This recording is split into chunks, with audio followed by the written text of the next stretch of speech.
மனைவிக்கு என்னென்ன தமிழ் பெயர்கள் சொல்றாங்க பாருங்களேன். துணைவி, கண்ணாட்டி, கற்பால், காந்தை, வீட்டுக்காரி, கிருகம், கிழத்தி, இல்ல கிழத்தி, உடும்பினி, பெருமாட்டி, பாரியால், பொருளால், இல்லத்தரசி, வதுகை, வாழ்க்கை துணை, வேட்டாள், விருந்தனை, உள்ளி, தானி, சீமாட்டி, சூரியை, தம்பிராட்டி, தலைமகள், தாட்டி, தாரம், நாச்சி, பறவை, பெண்டு, இல்லால், மணவாளி, மணவாட்டி, பத்தினி, கோமகள், தலைவி, இயமானி, தலைமகள், ஆட்டி, அகமுடையாள், நாயகி, பெண்டாட்டி, ஊழ்துணை, பது, இல், காந்தை, பாரியை, மகடு, மனைக்கிழத்தி,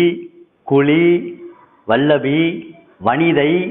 வீட்டாள், ஆயந்தி, ஊடை, மனைத்தக்கால், ஆம்படையாள், கடகி, விருத்தனை, தம்மேய், அன்பி, சையோகை, மனையூறு மகள்.